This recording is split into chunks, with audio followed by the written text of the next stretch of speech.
A very good afternoon to all of you. Myself, Dr. Varunarayan Misra. Today, I am going to discuss an important topic in the subject Geoinformatics in Land Information System.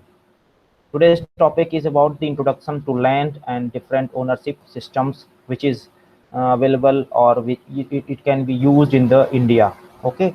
So before starting today's topic, first we need to know what is land.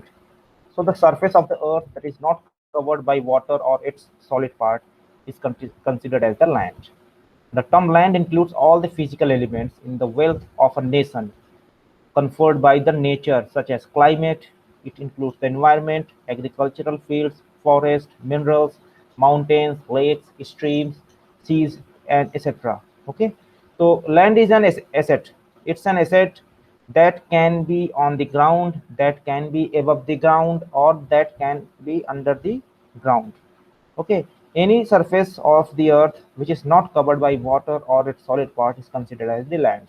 So we know that, as we already know that there is 72% of the earth surface is covered by the water, and there are only very small amount of the land, a small amount of the solid surface is available on the earth.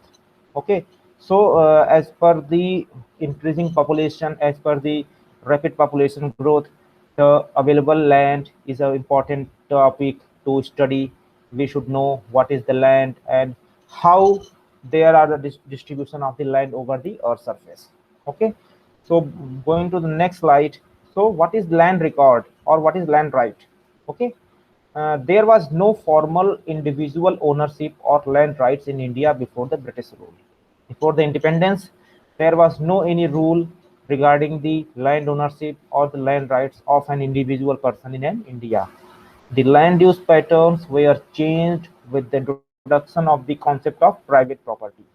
Okay, the term private property was introduced after the British rule, so the term land use pattern was come into the scenario. So the Constitution of India originally provided the right to property under the Article 91, Article 19 and 31. So the Article 19 and 31 of the Indian Constitution provides the citizen of India the right to the property, okay, which also include the land. It guaranteed that all the citizens have the right to acquire, hold, and order of the property or any kind of land. Okay, so this land right is very important to understand. This land right is very important to know before going for any land information system. Okay, and you should also know the Article 19 and Article 31 of the Constitution of India provides us the right to the property that includes the land. So in India, there are different types of land ownership systems are available. First one is the Jamindari system, second one is the Reotwari system, third one is the Mahalwari system, and fourth one is the Indian Forest Act. So I will discuss one by one what is Jamindari system, what is Reotwari system, what is Mahalwari system, and what is the Indian Forest Act. First is the Jamindari system. The word Jamindar, you have heard many times the word Jamindar. Okay, so the Jamindari system is related to the Jamindar. It is mainly existed in the North Indian states, whereby the feudal lords or Jamindars become owner of large area of the land. They had to pay fixed revenue to the government. Okay, this kind of Jamindari system, this kind of land ownership system generally exists in the North Indian states, and we have the word Jamindars, which is a, we can consider as the feudal lords of that land, and they pay some fixed revenue to the government of India for that land. They acquire a large area of the land under their name. Okay, second one is Ryotwari system. Okay, it was most widely and most followed in the southern part and western part of the India. This system mostly used in the southern and western part of the India. Okay, the individual cultivators, or you can say the ryots, the individual cultivators are also known as ryots or riots, were proprietors of the land. They had to pay fixed revenue to the government for that. Okay, now third type of land ownership system is the Mahalwari system. Okay, so in Mahalwari system, the entire village or the whole village had to pay the revenue to the government. So the farmers contributing their share in proportion to their land holdings. If the farmer is having large land holding, then he or she will pay other proportion high revenue. If the farmer is having low amount of the land, then he will pay less amount of the revenue. So the proportion of the revenue paid by the individual farmer is directly related to the land holding of that farmer. Now moving to the next slide. So we should know, or it is very important to know, the land distribution and ownership in India.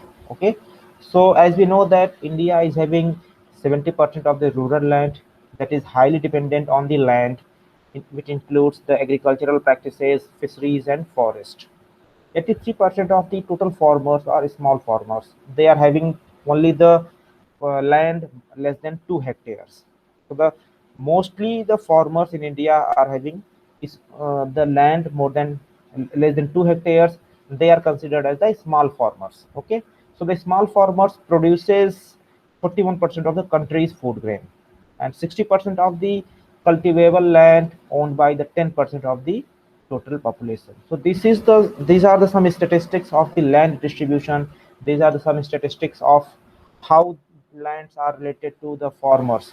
So mostly the farmers in India are having very less amount of the land. As we see here, they are having only less than 2 hectares of the land, and they produce 41% of the total production of the country's food grain. Okay, and 60% of the cultivable land is owned by the 10% of the population. So it is very important to equally distribute the land among different farmers, so that there will be the equality among the farmers. Okay, so because of the unequal ownership, because of the unequal distribution of the land, causes the poverty and hunger. As we see that 83% of the farmers are having only less than 2%, 2 hectare of the land. So this is a kind of unequal distribution of the land among the farmers. So these kind of unequal distribution or unequal ownership of the land causes poverty and hunger, and the majority of the population work as agricultural labor in India. They are having sharecroppers. Sharecroppers means they work in the agricultural land of some other farmers, some big farmers.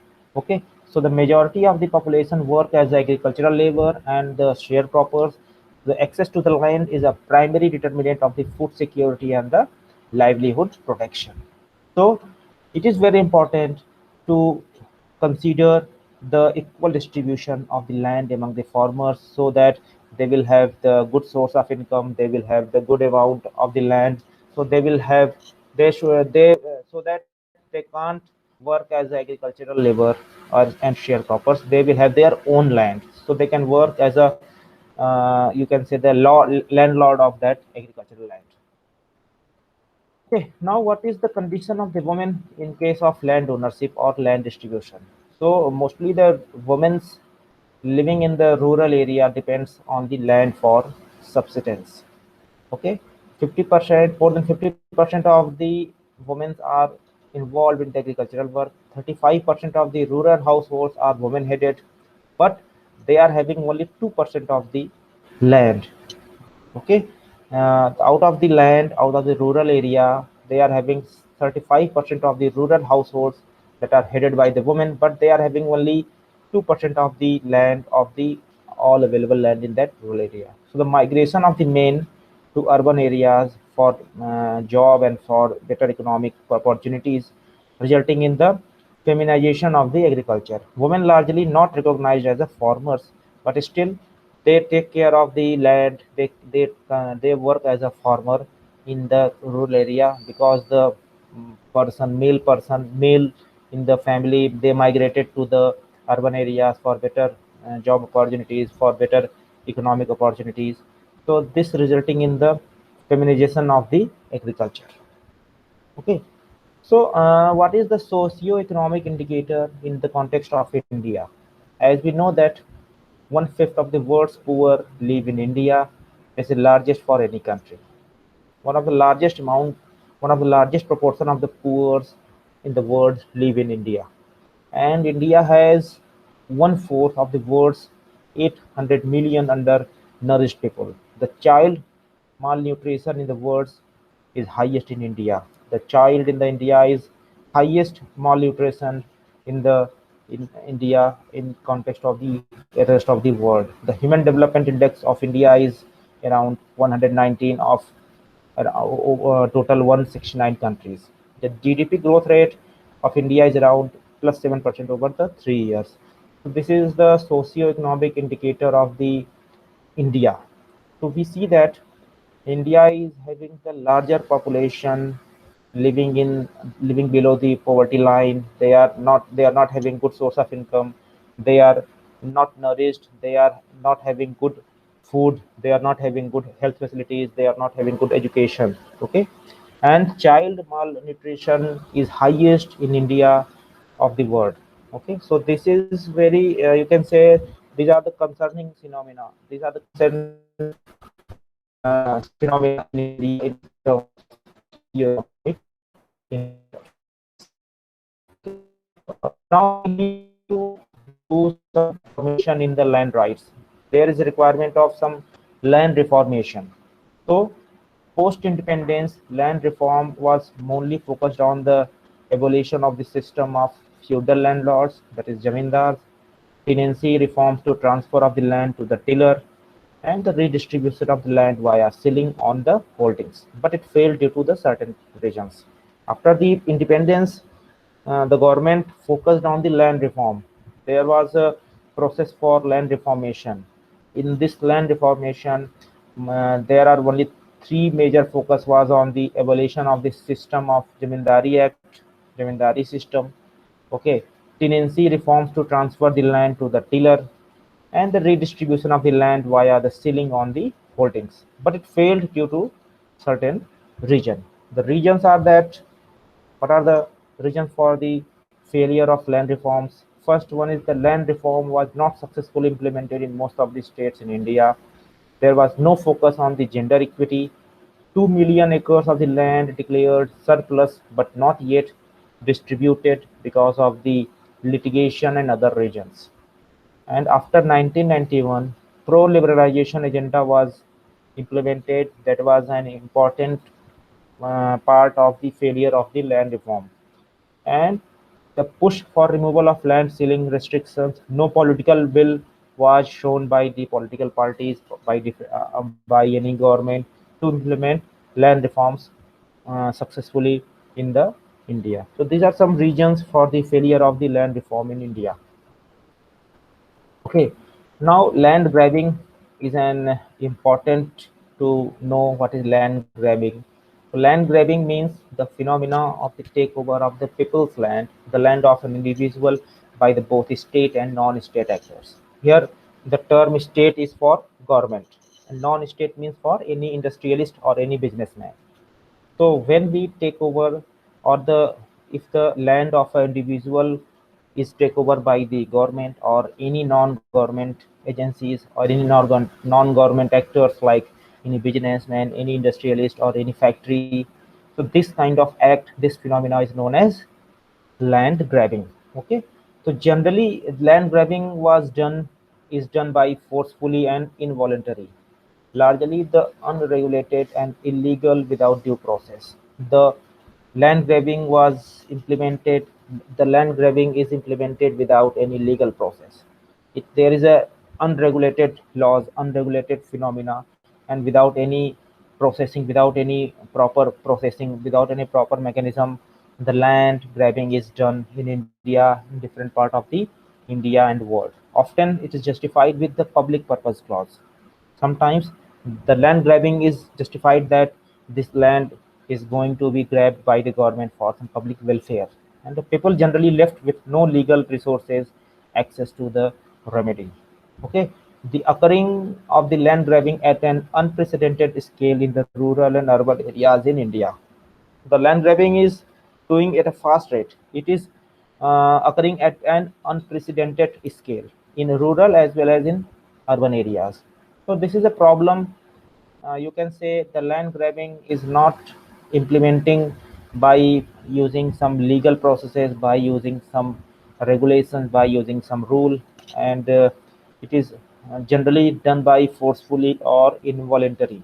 Okay, So after the land grabbing, the people generally left with no legal resources. They are not having any right to access for any remedy or any any assistance. Okay.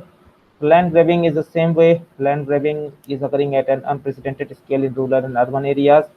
Is already discussed. So what are the key factors in the land grabbing?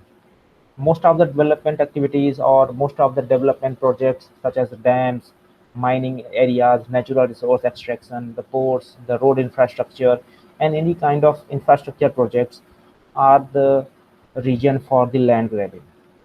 The development of special economic zone or SEZ is also an important factor for land grabbing and some demolition and urban renewal. Okay, India is estimated to have the highest number of people displaced annually as a result of development projects. Since the independence, almost 65 million people have been displaced from one place to another place in the name of developmental project, in the name of developmental activities under the land grabbing. Okay, so it is a kind of, you can say, there is a requirement of some proper rule and proper regulations, proper legal procedure should be there for performing the land grabbing and for implementing the land grabbing in India. Now, so these are the key factors which are responsible, or it can be the key factors during the land grabbing: the industrialization of the agriculture, reduction in the agricultural subsidies, the high price of the patented GM seeds and fertilizers, biofuel production, around 3.2 million hectares land are involved in biofuel production, creation of the carbon stocks for climate mitigation, national parks, ecotourism. So these are some facts. These are some factors that are responsible for the land grabbing. These are some key factors. So one of the most important key factor is the industrialization. Industrialization is an important factor for land grabbing in India. Okay, land grabbing facilitation, the use of the Land Acquisition Act, that was in 1894, which allows the government to take over of the land under the guise of the public person.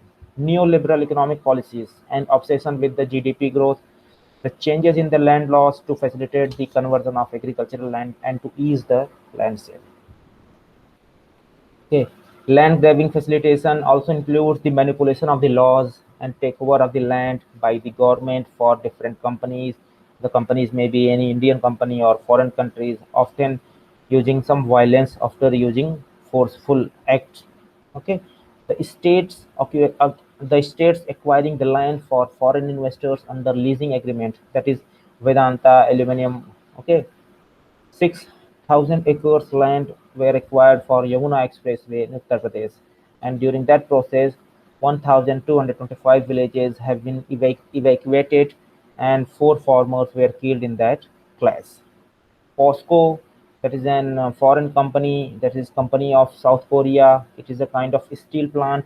It was established in Odisha. For that, the Odisha government used the police force to suppress the resistance, destroy the battalions, and threaten the villagers. So these are some cases that can be avoided, or these are some cases because of the forceful land grabbing act in India, in different part of the India.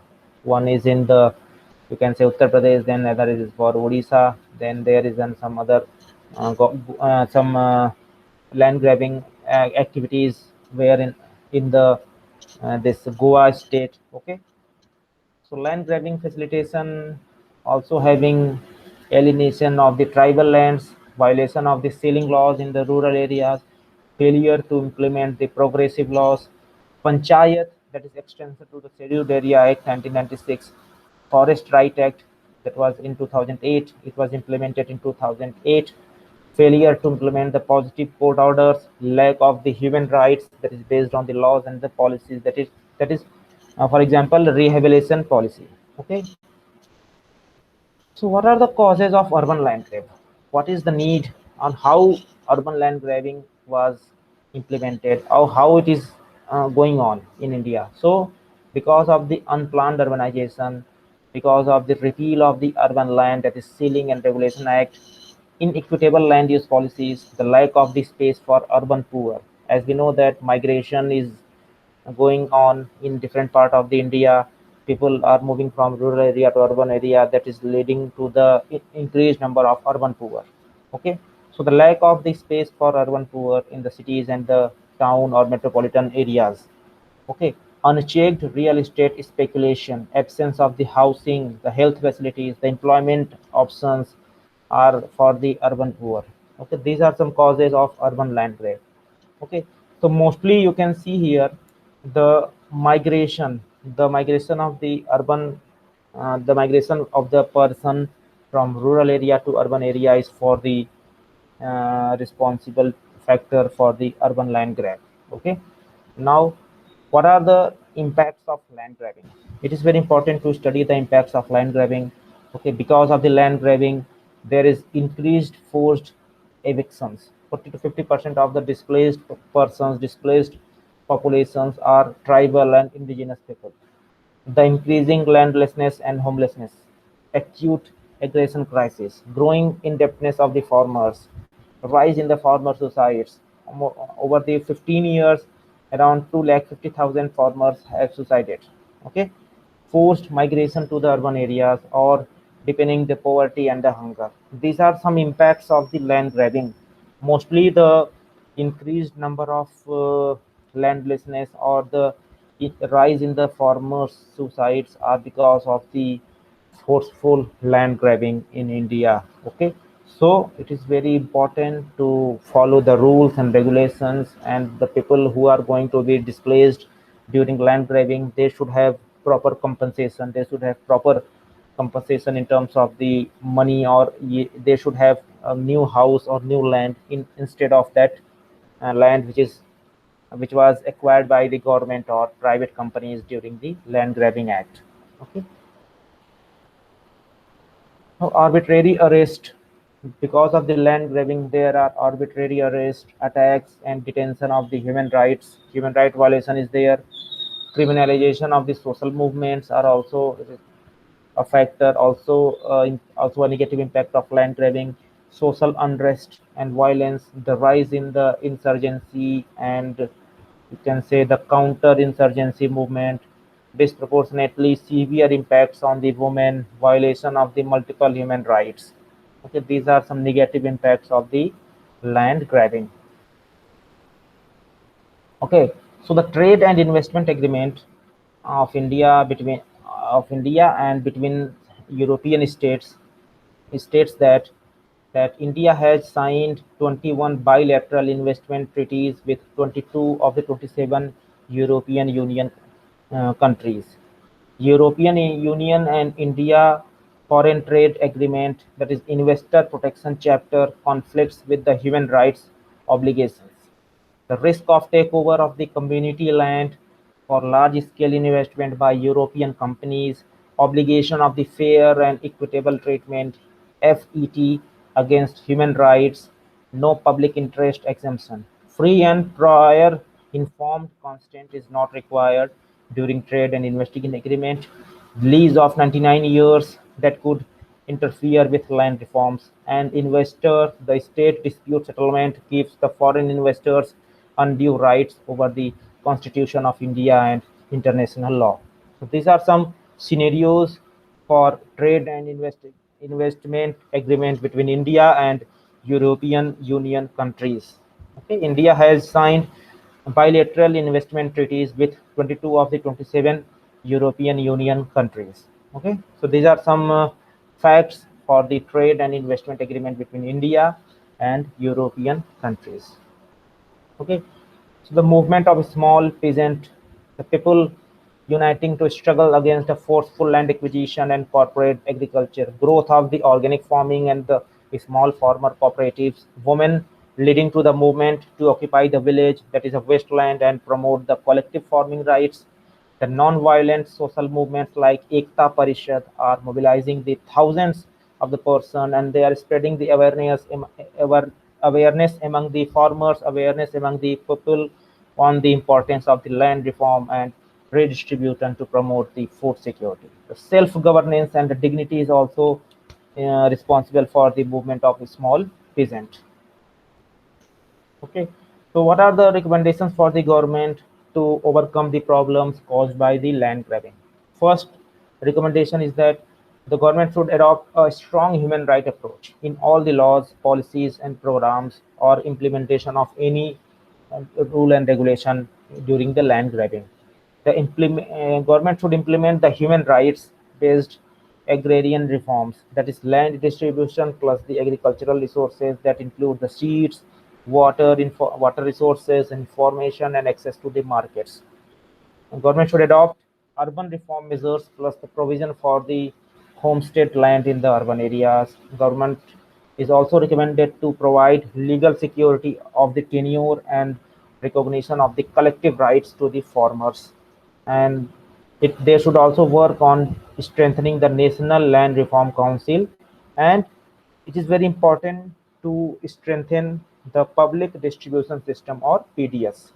So it is very important that government should focus on the strengthening of the public distribution system PDS, that is the distribution system for distributing the grains among the farmers, among the poor, for you can say the rice and wheat, you can any other grains. Okay, so these are some recommendations for the government to be adopted during the land grabbing. Okay, and another one is that the government should accord the women equal rights to the land and other natural resources, property, housing, and inheritance. The control on the real estate speculation is also important. Government should continuously monitor. Government should continuously investigate the real estate agencies and real estate you can say the companies. Okay, repeal land acquisition act is also important to consider, that was implemented in 1894. Government should develop a comprehensive national land reform policy to overcome or to avoid the problems, to avoid the negative impacts of the land grabbing. So how to implement good laws? Okay, so for that the Panchayat Act was implemented, was comes into the scenario in 1996, and it was done by 73rd Amendment Act, that is used to develop the powers to the local for self-governing bodies. Forest Right Act was implemented in 2008. Directives on joint registration of the land, the name of the men and women of the land. Hindu Succession Amendment Act was implemented in 2005, that facilitates the equal inheritance rights for men and women. So these are some good laws that was implemented over the time, starting from 1996. Panchayat Act was implemented, then in 2008 Forest Right Act was implemented, then there are Hindu Succession Amendment Act was implemented in 2005, that provides the equal inheritance rights for the men and women. Okay, enforce means the international human rights laws should be enforced, and concluding observations of the United Nations treaties bodies and special reporters are also important for that enforcement of the land act. Okay, what are the recommendations for the European states, European unions, that ensure to strong human rights protection clause in the include in the European Union India foreign trade and investment. Okay, call for human rights impact assessment to be conducted ex ante and ex post for all trade and investment agreement, that is requested by the European Parliament in the November 2010. They call for the implementation of the guidelines that is proposed by the special rapporteur on the right to food, that is regarding for the land acquisition, and the United Nations basic principle and the guidelines on the development based evacuation and displacement. So now what is legal interest in land? It is very important to know what is legal interest. The legal interest in land gives individual the right to legally enforce their land. There are number of legal interests in the land under the Law of Property Act 1925. Because of the Law of Property Act 1925, individual has the right, individual person or any citizen in India have the right to legally enforce land. Okay, so under this land Law of Property Act 1925, There is a provision for legal easement and profits, rent charges, charges by way of legal mortgage, right of entry. What is legal easement and the profits? So under legal easement and profit, the legal easement are the rights that is attached to one piece of the land, entitling the occupier to do something over another's property.